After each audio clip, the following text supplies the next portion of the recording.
Bem-vindos a mais um vídeo do canal Sonhei e Viajei, e hoje eu vou falar especialmente para vocês aqui sozinha, sem a participação do Cris, sobre a questão da minha vergonha ao falar inglês quando eu cheguei aqui na Irlanda. Eu travei muito, gente, eu fiquei com muita vergonha. Foram 3 meses de adaptação no início muito difíceis.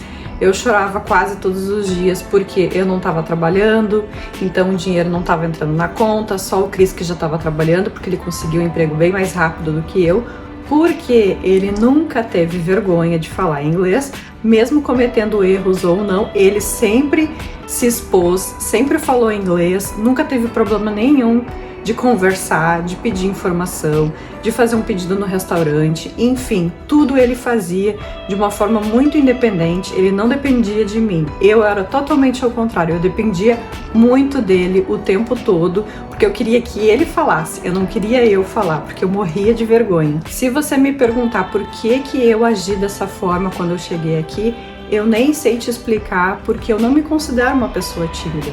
Eu sempre fui muito atrás das coisas no Brasil, sempre fui atrás da minha carreira, das minhas profissões, dos meus cursos, da faculdade. Enfim, eu sempre fui uma pessoa muito determinada, muito focada e não me considerava tímida. Eu simplesmente cheguei aqui e travei total, não conseguia falar com ninguém, não conseguia absolutamente fazer nada. E eu acho que o motivo pelo qual eu fiz isso foi muito misturado com a questão de vergonha, de ficar pensando, né? Pensando demais o que eles iam pensar de mim, falando errado, se comunicando errado. Então eu sempre ficava pensando o que as pessoas iam falar, como assim ela vem até aqui e não sabe falar a nossa língua. Nossa, passou tanta coisa tão besta na minha cabeça naquela época, e também vinha junto a questão de o que eu tô fazendo aqui.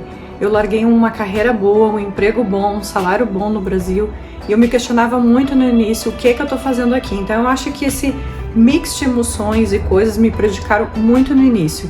E eu resolvi fazer esse vídeo para justamente tentar abrir um pouco mais a cabeça de vocês e parar para pensar um pouco sobre isso, porque se vocês acham que isso pode acontecer com você, ou se já tá acontecendo, tente respirar fundo, tente pensar assim: quem tá aqui sendo corajoso e vindo aprender outra língua somos nós.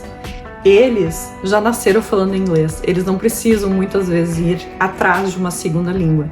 Então, juntando toda a nossa coragem, toda a nossa determinação e aquela frase que eu adoro que a gente tem no Brasil, que eu sou brasileiro e não desisto nunca, tentem se apegar nisso, nessa força, e não ser tímido, se expor mesmo, como o Cris fez.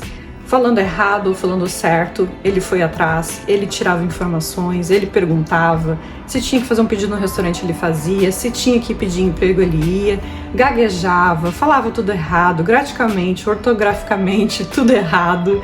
E erros a gente comete até hoje, mesmo vivendo tantos anos aqui, mas não se prendam nisso. Eles estão muito acostumados a receber estudantes do mundo inteiro, então não tem por que a gente ficar batendo nessa tecla da vergonha, do medo, de ficar achando o que os outros vão pensar.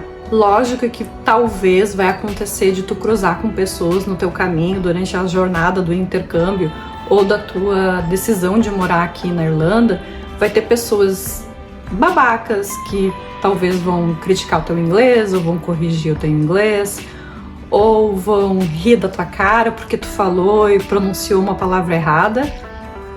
No meu entender hoje, depois de toda essa experiência, depois de todos esses anos, foi bom que essas pessoas fizeram isso, porque elas me ajudavam.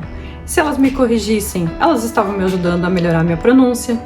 Se elas riam da minha cara de uma forma não tão educada, não tão legal, não tão no bom sentido ou na parte positiva, né, da brincadeira, eu sabia que ali no fundo eu tinha cometido um erro, então eu ia atrás.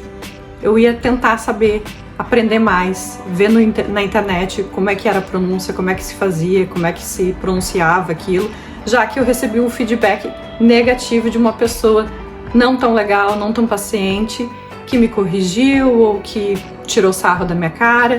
Mas assim, tem muita gente e a maioria vai te ajudar na parte positiva, que é te incentivar, dizer que não, tu tá indo muito bem, continua aprendendo, teu inglês tá ótimo, precisa só melhorar aqui, precisa só melhorar ali.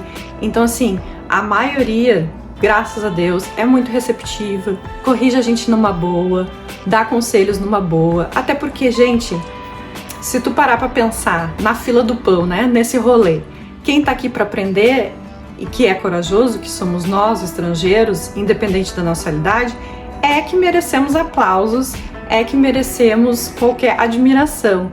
E não eles que não estão aqui aprendendo outra língua e que nem precisam muitas vezes. Então, bora pensar positivo, bora focar na determinação de aprender a segunda língua, a terceira língua, enfim. Pare de ficar se sabotando. A gente perde muita oportunidade, muita amizade, muitas possibilidades de fazer tanta coisa legal aqui. E se a gente fica perdendo tempo se sabotando com a questão do idioma, do aprendizado do idioma, ficando tímido ou pensando muito no que os outros vão achar, a gente deixa muitas oportunidades passarem que nunca mais vão aparecer de novo. Não cometa o erro que eu cometi, pensando tanto no início, me criticando tanto, me sabotando tanto, me colocando tanta pressão, porque no final das contas eu não ganhei nada com isso. Fiquei muito frustrada lá no início, porque eu queria acelerar o aprendizado do meu inglês, eu queria conseguir emprego na área, eu queria fazer amizades, e lá no início eu não fiz nem 50% de tudo isso, porque eu simplesmente me sabotei. O melhor exemplo nessa história entre nós dois aqui é o Cris, que até hoje ele sai falando com não importa quem for, ele sai falando, se ele não souber a palavra, ele vai lá, fala, faz mímica, tenta explicar, gesticulando, não importa. A gente tá aqui, a gente tem que se expor e tem que aproveitar essa oportunidade, que não é todo mundo que tem a oportunidade de viver no exterior, ou de turistar no exterior, ou de simplesmente fazer um intercâmbio. Então, aproveite essa oportunidade, que não é todo mundo que tem. Espero que vocês tenham gostado desse vídeo e deixa aqui nos comentários se você acha que é uma pessoa tímida, se você tem medo de quando chegar aqui e ter que se expor e falar o inglês. Eu, sinceramente, antes de vir pra cá, eu não achava que ia ser assim. Foi quando eu cheguei aqui que eu travei, gelei, congelei e não conseguia me comunicar. Eu jamais imaginava, antes de vir pra cá, que eu ia travar tanto como eu travei. Mas é isso, espero que isso não aconteça com a maioria de vocês, que vocês tenham uma ótima experiência, usufruam muito dessa experiência, aproveitem muito essa experiência e até o próximo vídeo do Sonhei e Viajei. Tchau!